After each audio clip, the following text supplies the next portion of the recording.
Ladies and gentlemen, untuk sesi berikutnya kita akan ada panelis discussion dengan pembahasan yang tidak kalah menarik lagi seputar Google Cloud Platform beserta dengan fitur-fitur di dalamnya.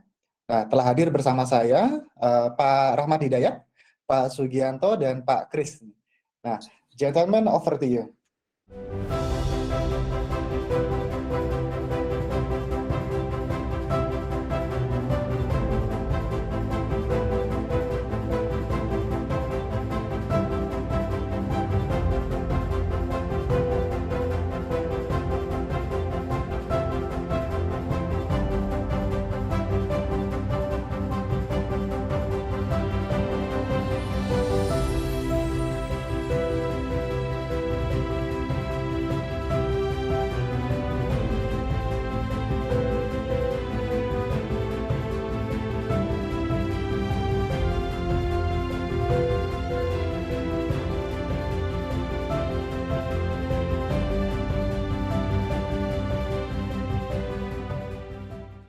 Oke, terima kasih Robi. Selamat siang para peserta Go Digital Summit 2021. Hari ini saya tidak sendiri. Siang ini saya ditemani dengan dua panelis. Ada Pak Sugianto Raharja, Head of Enterprise Digital Native Sales, dan Bapak Kristiadi Haris, Head of Engineer dari Tokopedia. Oke, bagaimana Bapak-Bapak? Apa kabar? Baik. Pak Selamat pagi menjelang siang semuanya nih. Oke, ya mudah-mudahan sesi kita ini bisa menarik karena ini sudah jam kritis biasanya Pak, jam 11 itu. Takutnya udah mulai ngantuk-ngantuk, udah mulai siap persiapan makan siang. Oke, tanpa menunggu lagi, Pak Sugi, mungkin ada yang mau di-share ke para peserta? Boleh, Pak? boleh, Silakan, Pak. boleh. Jadi mungkin saya minta bantuan dari tim Point Start untuk menampilkan slide-nya ya.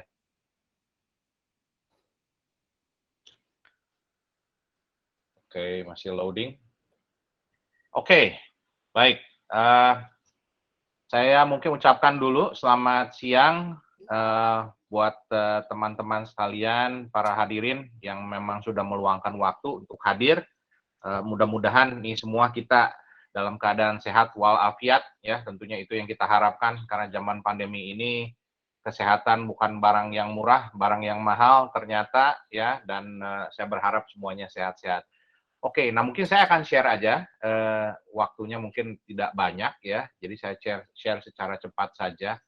Jadi mungkin sesuai dengan judulnya adalah bahwa hari ini kita akan fokus lebih ke arah bagaimana utilisasi dari cloud technology untuk digital business. Ya, maju ke slide berikutnya.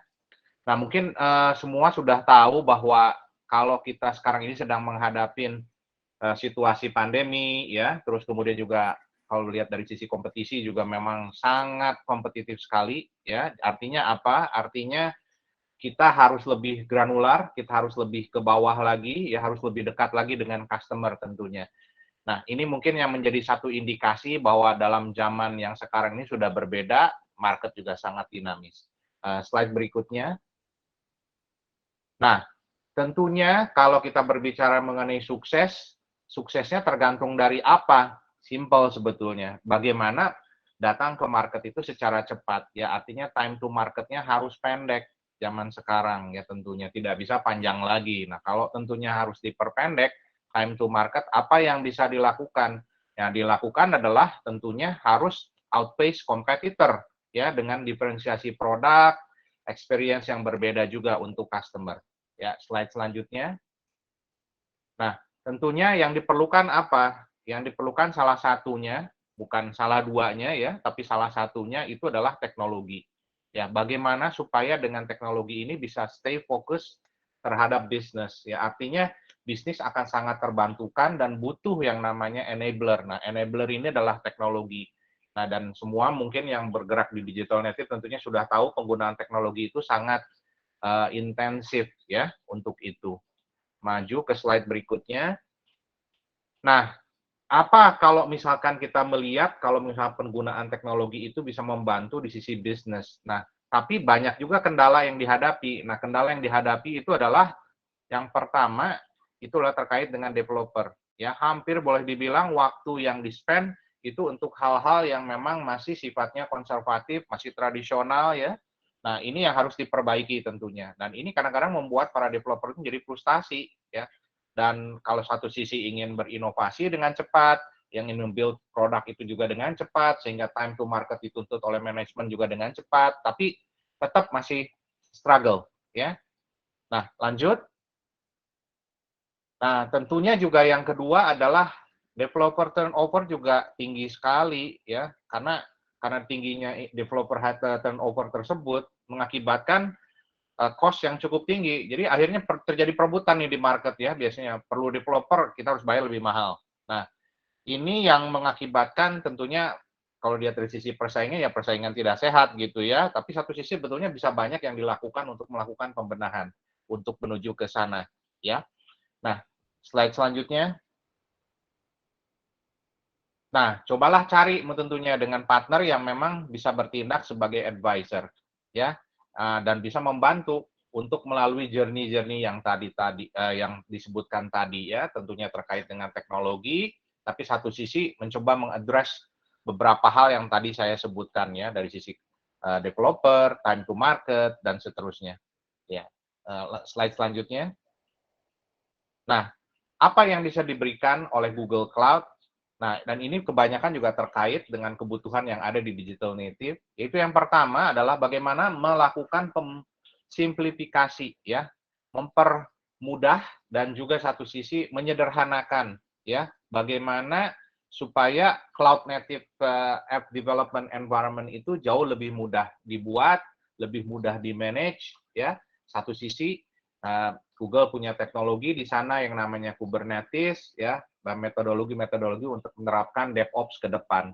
Kemudian yang kedua juga tentunya deliver winning customer experiences. Nah, ini customer experience penting karena mereka merasakan sesuatu hal yang berbeda kalau deal dengan satu company A, kemudian deal dengan company B, mempunyai experience yang berbeda lagi, company C mempunyai experience yang berbeda lagi. Nah, experience ini harus didukung oleh data yang solid ya, robust dan akurat ya. Nah, di sini keperluan analitik itu menjadi hal yang paling utama. Nah, yang ketiga adalah operate and scale with confidence. Nah, ini adalah mungkin terkait dengan yang namanya scalability ya. Nah, di mana scalability itu sangat diperlukan, elastisitas juga di sana sangat diperlukan. Nah, slide selanjutnya. Nah, kira-kira kalau lihat dari sisi digital journey seperti apa? Nah, ini adalah journey-journey yang memang bisa dilalui. Nah, mungkin kadang-kadang kita berpikiran, wah sulit nih, saking banyaknya gitu, journey yang kita harus lalui. Nggak usah khawatir, karena ini adalah memang journey yang memang harus dilalui, tapi satu sisi juga kita mempunyai expertise dari sisi Google Cloud. Mungkin tadi teman-teman dari Google Cloud juga sudah cerita ya, bagaimana kita bisa mengassist, dibantu nanti dengan tim dari Pointstar, bagaimana membantu teman-teman ini melalui journey ini. Ya, nanti journey-nya banyak sih sebetulnya ya, tergantung dari sisi kebutuhan, mulai dari infrastruktur, melalui infrastruktur modernization, kalau apps development, application modernization, atau data analytic ya, melalui journey yang namanya smart analytic dan seterusnya. Dan produk-produknya banyak sekali di sana. Ya, Google sangat amat inovatif dalam hal ini untuk membantu dan mencoba mengerti kebutuhan yang ada di digital native itu seperti apa ya, termasuk tadi misalkan Indra sempat cerita tentang artificial intelligence, bukan hal yang sulit kalau sekarang ini ya, everybody can be a data scientist ya, ada demokratisasi itu di situ, jadi semua orang bisa memakai yang namanya AI untuk keperluan sehari-hari ya. Demikian juga security dan seterusnya, karena security memegang peranan yang penting ya. Slide selanjutnya. Nah, ini adalah dari sisi standar regulation dan sertifikasi. Jadi kalau pakai Google Cloud, wah Pak, gimana nih, saya ada regulasi tertentu yang saya harus follow, harus saya adhere. Nah, ini adalah regulasi yang ada, bahkan GR71 pun kita sudah comply.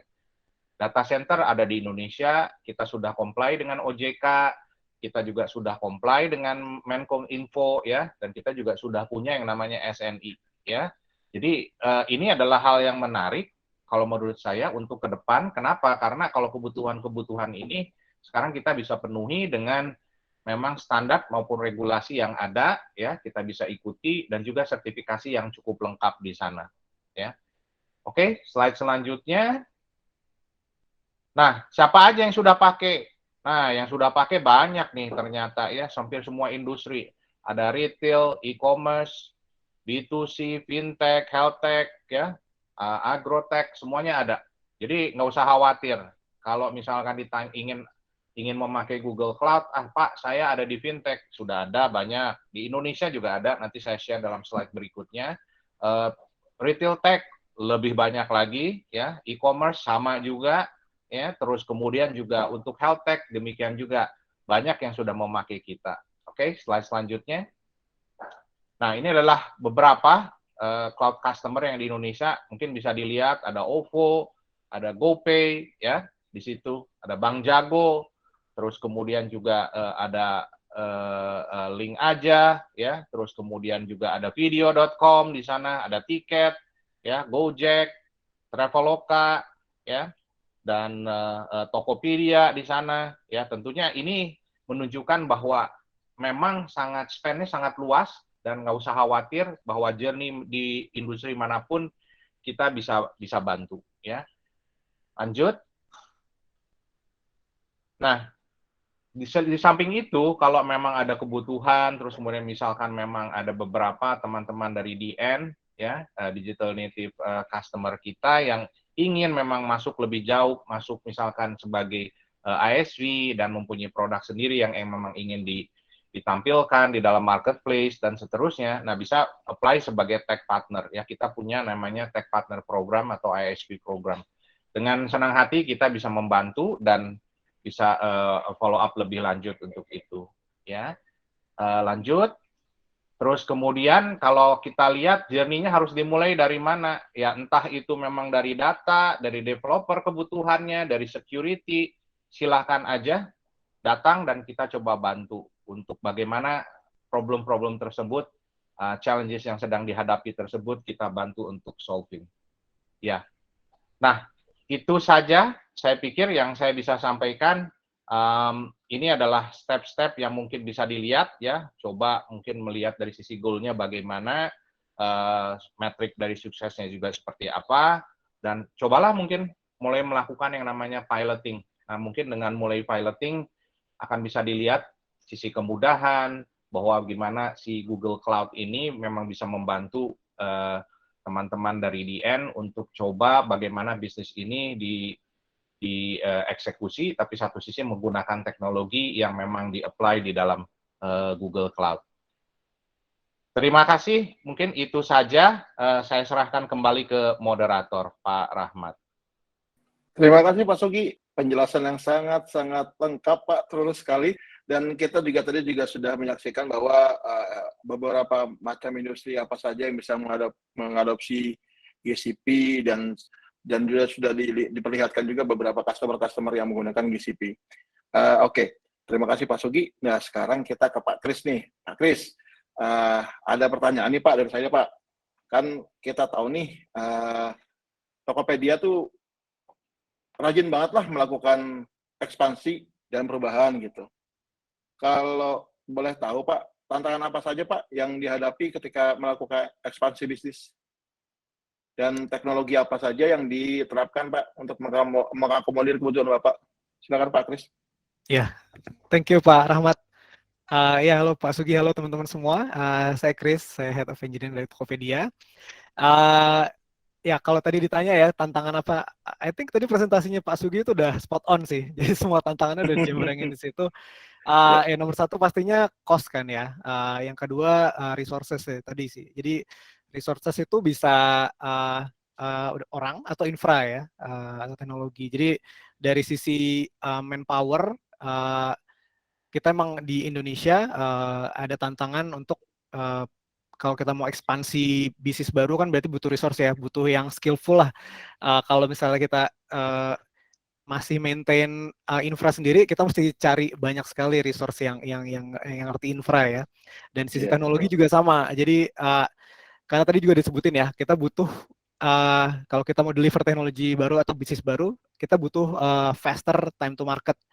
Which is kalau misalnya kita masih ngurusin hal-hal yang yang apa ya, bukan fokus kita, itu akan bikin time to market kita jadi lambat ya. Jadi I think kita butuh solusi dari sisi teknologi, dari sisi resource juga yang bisa bikin kita faster go to market ya. Dan kalau boleh saya share juga, misinya Tokopedia kan pemerataan ekonomi secara digital ya. Jadi kita fokus dari visi misi kita itu aja, instead of harus apa ya, spend more effort untuk bikin dari sisi solve issue dari sisi infrastructure.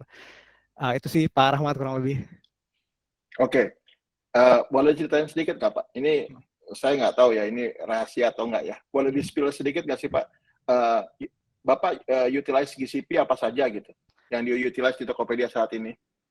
Oh iya ya, boleh. Mungkin saking banyaknya saya mungkin bakal miss 1-2 ya. Berarti GCP bantu banget sih kita buat kalau ada ekspansi bisnis baru, kalau ada event. Jadi dari sisi scalabilitas, GCP itu scalable banget. Kita bisa dengan mudah set sesuai dengan kebutuhan traffic yang kita hadapin ya. Yang kita pakai ada dari Compute Engine, ada Cloud Storage, kita pakai Cloud SQL juga. Kita lagi explore untuk GKE yang Kubernetes Engine untuk beberapa service kita. Itu dari sisi infra ya. Dari sisi analytics juga tadi udah sempat dimention juga sih. Kita pakai BigQuery ya. Karena tadi balik lagi sih, itu emang cloud data warehouse ya. Jadi benar-benar kita bisa fokus untuk how to expand, how to analyze our business better instead of harus fokus ke infra. Kita pakai Data Studio juga. Kemudian kita juga pakai Google Maps ya, Google Maps API. Kemudian untuk chatbot kita, kalau teman-teman tahu ya, kita punya Tanya chatbot kita, itu di belakangnya untuk intent prediction-nya kita pakai Dialogflow. Kemudian tadi sempat dimention juga Cloud Armor ya, itu I think bantu banget sih. Jadi kalau Pak Rahmat tahu, kita sering ada event kan ya, event bulanan ya, dan kadang karena harganya kompetitif banget, suka ada yang nakal-nakal lah. Jadi buat manajer web application firewall itu bantu kita buat secure our promotion ya. I think kurang lebih itu ya. I definitely pasti miss something sih. Cuma ya, kita utilize cukup banyak sih produk dari GCP. Yeah. Oke, Pak Kris, terima kasih. Back to Pak Sugi. Ya. Pak Sugi, saya ada pertanyaan. Tadi kan Bapak sempat ada nge-share masalah tentang industri-industri yang bisa digunakan. Pak, ini kan ada gini Pak, kadang-kadang kan industri-industri di Indonesia itu ada masalah ya Pak, kalau misalnya menganggap itu sebuah masalah ketika mereka melakukan data sensitifnya mereka bagaimana, kalau dipindahkan ke cloud, terus transaksi keuangannya bagaimana gitu. Apakah dengan menggunakan GCP itu bisa di-cover Pak, kebutuhan cloud-nya gitu?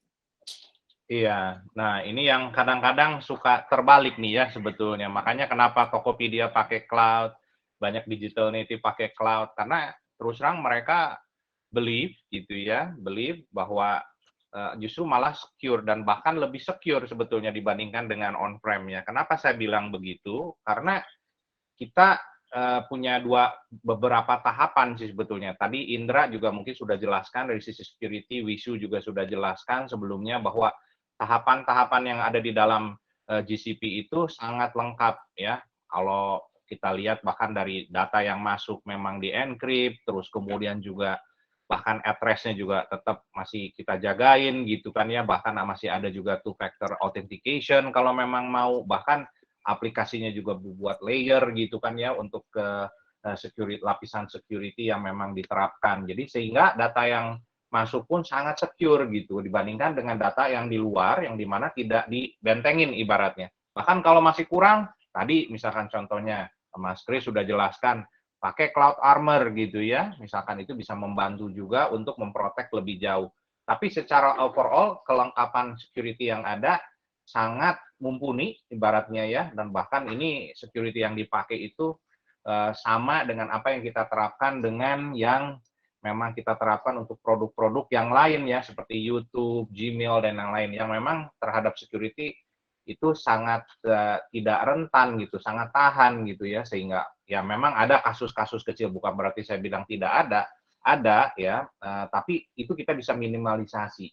Nah, dengan begini sebetulnya ini merupakan jaminan assurance bahwa memakai cloud justru malah lebih secure karena memang diprotek habis gitu kan ya, disediakan lapisan security yang cukup lumayan, terus kalau kurang bahkan kita bisa tambahkan, nah dibandingkan dengan yang di bawah. Dan ingat juga sih sebetulnya kalau saya baca nih berita-berita gitu kan, saya dengar sering-sering dengar, kebanyakan security itu bolongnya bukan karena dari luar sebetulnya, karena dari dalam gitu ya. Kenapa? Karena ya orang either tahu password, tahu apapun. Nah, itu yang harus dijagain sih sebetulnya. Jadi kalau memang bermain di security, terus terang harus dua hal gitu ya. Satu sisi memang di environment, tapi satu sisi juga di proses harus betul-betul dijaga juga. Nah, tapi secara overall, Google bisa memberikan assurance bahwa memang kalau ditaruh di cloud itu secure tentunya. Ya, mungkin begitu jawabannya, Pak Rahmat. Yep. Ya. Terima kasih, Pak Sugi. Oke, mungkin dari peserta ada yang mau bertanya, silakan bisa chat di in call message atau raise hand. Kami berikan kesempatan. Ya, silahkan kalau ada yang mau bertanya, gratis. Ya.